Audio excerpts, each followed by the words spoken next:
you so much. So, welcome everyone to the 30 Days of Activism by the Elite Climate Action Initiatives to spotlight women's resiliency in climate action. And so today we have a very wonderful, amazing, incredible guest, Sherri Goodman, that have been doing a lot of work. She has several responsibility when it comes to the climate movement, security, conflicts, and the rest. And I formerly served with the former president of the United States of America, Barack Obama. So she's going to be shedding light when it comes to national security and climate change issue, looking at areas in the world or in Africa, especially the Lake Chad region, that is already faced with climate security crisis, instability, and the rest. So she's going to be shedding more light and seeing how the climate change crisis is affecting women and girls, and how we can become peace builder and conflict preventer. And so she's going to be giving us more insight. And briefly, she's going to introduce herself to us all. So thank you so much for coming, for honoring my invitation despite your busy schedule.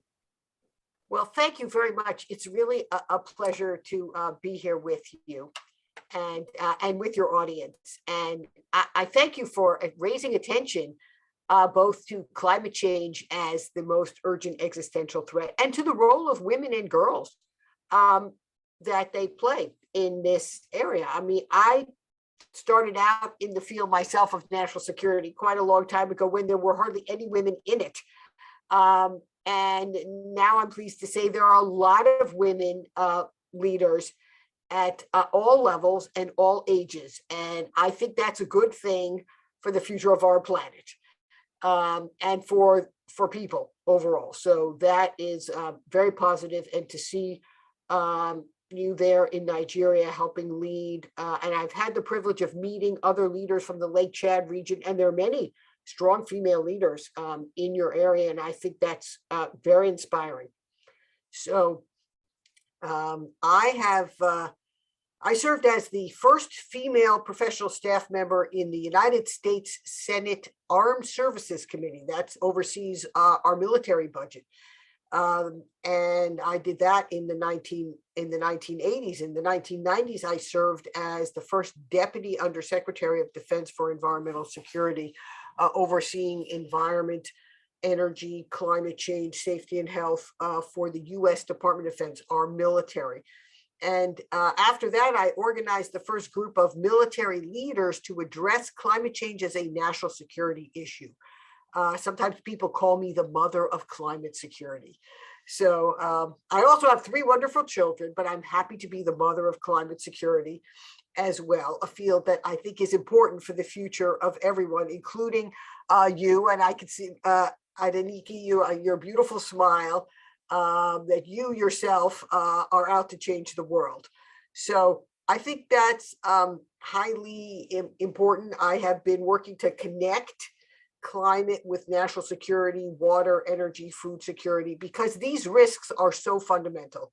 They underlie everything. Even today, as we're talking in the midst of the crisis in Ukraine, with Putin's invasion and aggression there, you see that energy underlies the whole element of it, access to energy, to agricultural lands in Ukraine, and that climate is one of the factors that is converging in this. Of course, he has a whole design that is harks back to the old Soviet Union and his autocracy and disregard for the people of Ukraine.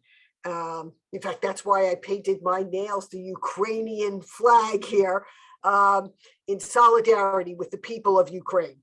So I think this is, we need to stand together and around the Lake Chad region, where you've seen that abundant lake that formerly supported the livelihoods of farmers and fishers and herders so well, and that has been challenged in recent years. But there's now, a movement like the one you and others are leading to help restore the lake. And I think that is important because we have to understand how climate can lead into conflict and tension. And that's been a critical part of my work, is to make people in the security field understand the connections between climate and conflict so that we can better understand how to change that, how to reduce those tensions, how to make improvements, both in how we use energy, water, and how we think about security in a more holistic sense, a broader human security as being very much of an element of our international security. Thank you so much for giving us in depth into this topic already. Very well. I also know you as the mother of climate security too, because you have a very broad knowledge on all of these issues. And I know that the LiQWYD issues will not, related issue will not be something new to you, because you've met a lot of people. And now we are also discussing about it as an advocate for its restoration. And I've also read or watched where people will talk about that there's no direct connection between climate change and insecurity or conflicts. But now you've just highlighted several connections that has to do with climate change, conflict, and the rest. And that is why you're also known as the mother of security too.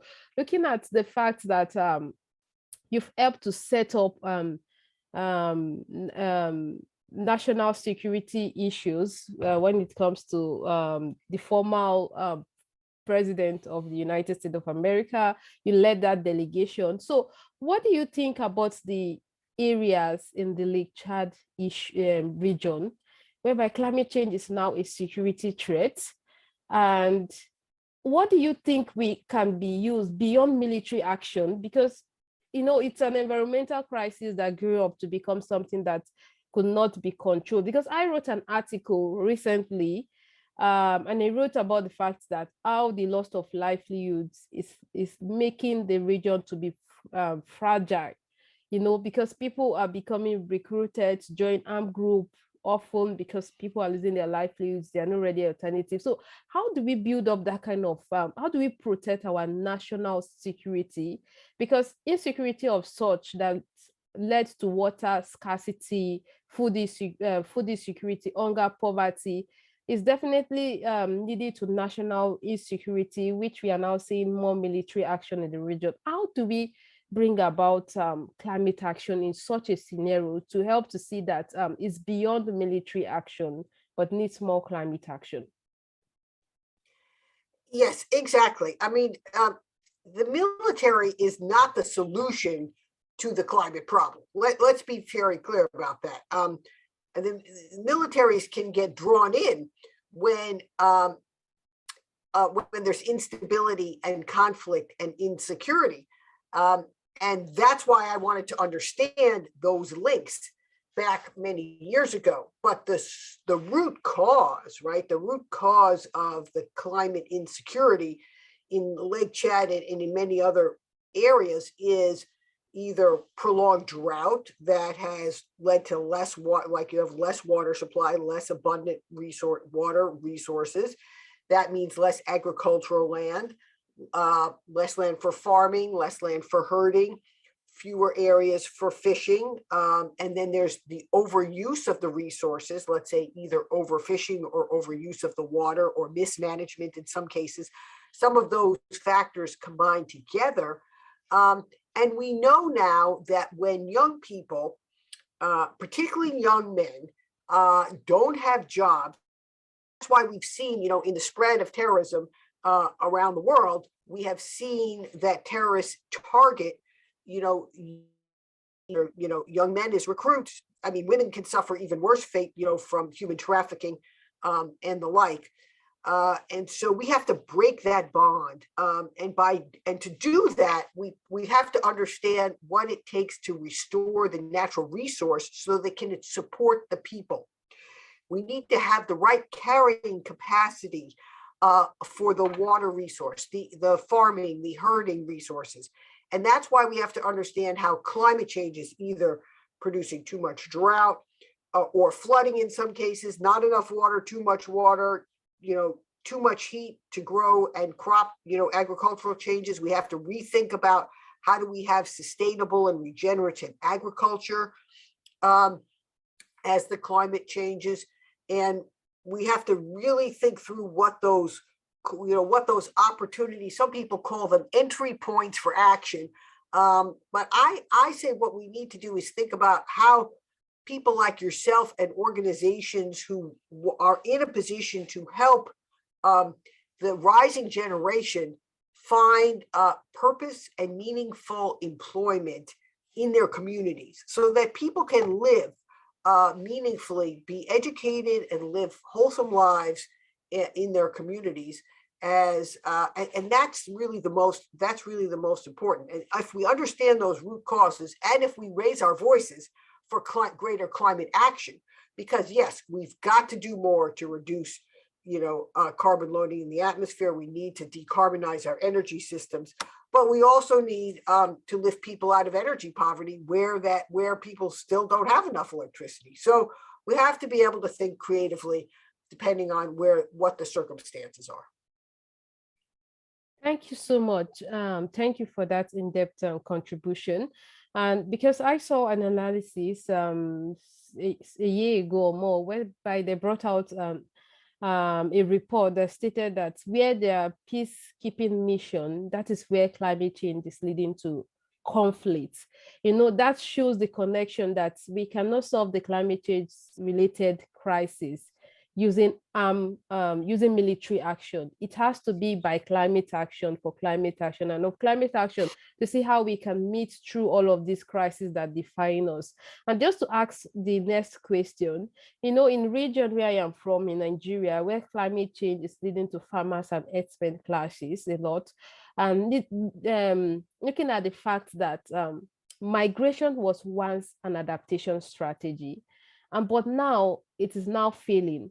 So what do you think about it when we talk about adaptation strategy as a form of trying to beat climate insecurity issue? Because this is really a threat to the loss of lives and livelihoods, whereby farmers, which they have a very large farm, have to run away from their farm or be disrupted from their livelihoods because they want to protect their family. They are running away from their communities and the rest. And these farmers, each of them produces like 50 to 70% of cereals or grains or the rest. And when I interviewed one of these people that were displaced, he told me that he has a land at which he farms annually and he produces a lot of bulk of food. Now imagine many of them that have been displaced by this crisis, how it's affecting food insecurity. So I'm now looking at it that adaptation as a form of beating climate insecurity, how does it come in this kind of form to see that it doesn't lead to further agitation? Because in a country like mine, where there are different religion and ethnicity, it needs us to bring in holistic solution in solving this crisis. So what do you think about those two things, adaptation, climate security, and looking at the farmers' herdsmen clashes?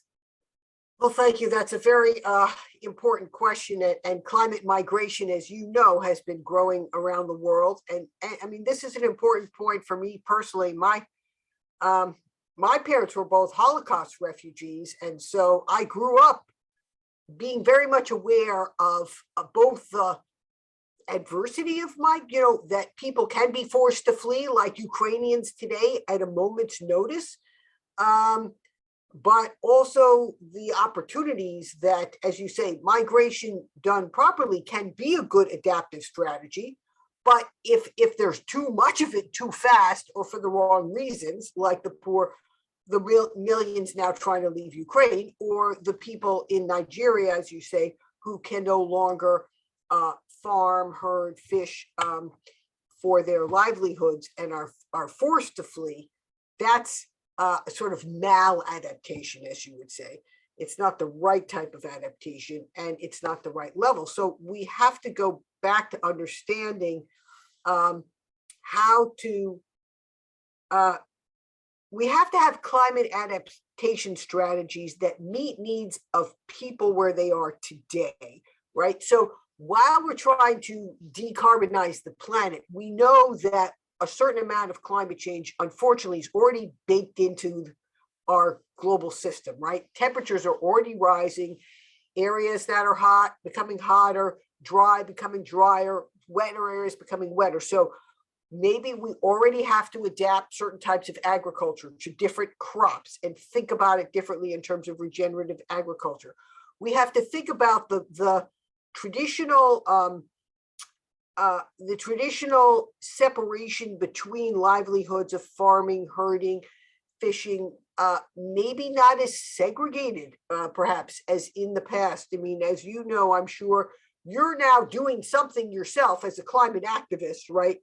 That and having a livelihood and earning a living, I hope, that your mother didn't do, right? That probably wasn't something she thought about. I mean, my mother didn't do what I do. So, you know, people adapt to the challenges they're facing.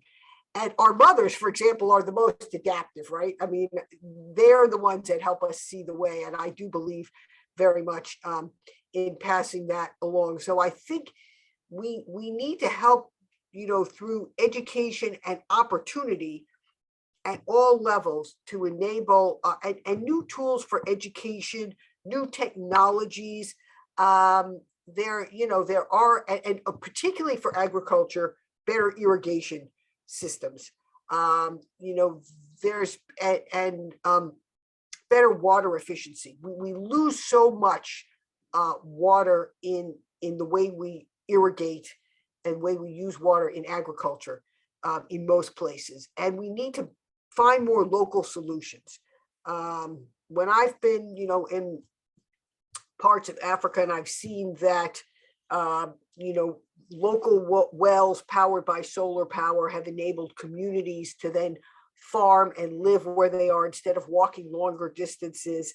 I saw this in Zambia, instead of walking longer distances to get water, which put women and girls at risk, and also meant, for example, that the mother herself in that family I met with never had the chance for herself to be educated. But now with a local water supply, her two girls don't have to go so far to get water. And one of them became a nurse and the other became a flight attendant because they could go to school. They had the time to do that. And that is hugely important to empower the next generation. I think that's what you're trying to do in your own work, is to help more people around in your community see what the opportunities are, even though they are going to be different than the opportunities their parents had in the past. Thank you so much. You know, all of these time constraints that women face in trying to look for resources like water, firewood, and the rest, all of those things affect their ability to contribute towards economic gain or self-development, or even towards climate protection, adaptation, or even indigenous knowledge to see that we're able to solve the defining issue of our time. And just to ask you in line of that question, to talk about how do we involve women, because women are the one bearing the brunt of conflicts, climate change, and other matters arising in our society. How do we better involve them in national security as the first female that have got into that position, then to see how we can build women to become for them to take part in national security issues, looking at the Lake Chad issues, Syria, and different regions across the world, to see that women are being strengthened to contribute towards national security? First, it's education, right? And you know that because I know you've benefited yourself from education. Otherwise, you wouldn't be doing what you're doing today. So education opportunities for all, and then opportunities to serve and professionally develop. I mean, I feel proud that I have mentored a whole generation of many of them women who want to rise up and lead in this field of climate and security. And I continue to do that. And I think we need to create those opportunities at all levels of leadership, whether it's in civil society, in government, in academia, in business. I mean, I think there are many opportunities in business and entrepreneurship. Women should be leading in those areas as well. And so there are many, local groups. There's, some international groups. I remember meeting with the Lake Chad Commission at the last time I went to the Planetary Security conference in The Hague. That must be 2 years ago now because of COVID, maybe 2020, maybe it was 2019. And most of the leaders there were women. So it was very impressive from the Lake Chad Commission. So I think that women are increasingly moving into leadership roles. And we have to, and where we're not given a seat at the table, we have to assert ourselves and say it's time to have a seat at the table. Thank you so much that women, because we need more women to step up in this space to become the decision maker, policy makers, and the rest, to see that we are part of the decision making of the present and the future. And just to ask you a concluding question on what is your national security advice in region, because we saw that in Darfur, whereby it led to the loss of lives, thousands of lives that were lost because of insecurity related crisis from climate change. So what is your national security advice for region like climate change, like places, Sudan, different areas in the world where climate change is leading to insecurity, conflict, and the rest? What is your national your advice on national security? How do we involve climate action without necessarily bringing in military action to see that we are able to resolve environmental related issues? Well, some of it is by using better foresight and predictive tools. And let me give you a specific example, because you mentioned Sudan. So I've been thinking about the fact that the Grand Ethiopian Renaissance Dam just recently started. And that is a dam that is allowing, is damming the waters that Egypt and Sudan would otherwise get from the Nile, that Ethiopia has built. And that can be very troublesome and problematic for both Sudan and Egypt. And particularly in the climate, because this project was designed probably well before the effect of and the severity of climate change and how much it would limit water flows. I think that is very important. We need climate smart policies at the local level everywhere, to understand that maybe we're not going to have as much rainfall as in the past years. The storms are more intense. I mean, think about the recent extreme events in Madagascar, and there were some in Mauritania. I mean, in various parts everywhere around the world, we've had these devastating cyclones, extreme storms, wildfires, hurricanes, beyond which anyone has planned. So we have to be thinking at the local level about how do we plan our infrastructure, our human health capacity, our roads, our rails, our transportation, to be able to protect people both in time of need and also to give people, and these are going to be opportunities to create jobs in civil society too, because we need climate smart planning at every level of society, in every sector. And as now we're getting closer to having what some people call long-term weather or short-term climate prediction. In other words, maybe you get up in the morning and you look and you see, okay, what's the weather going to be today? I can rely on that forecast, or maybe tomorrow I can rely on that forecast, but I can't necessarily know what the weather is going to be 2 weeks from now or 2 months from now. But our predictive capabilities are improving to the point where very soon we will be able to have more reliable predictive forecasts, so that farmers can plan their season of crops with more reliability. How much rainfall will I really have? Okay. And then we won't have to use just the famine early warning systems that have to go with as emergency relief, but we can build it into the planning up front. And I think that's where your generation is really going to lead, because you're going to have the tools and the technologies from artificial intelligence, quantum computing, improved predictive capabilities. The global climate models become more downscaled to the local level. All of that integrated together probably will be on some app on your phone, and you'll be able to do more local-based decision making. And I think that's really going to be the future everywhere. Thank you so much.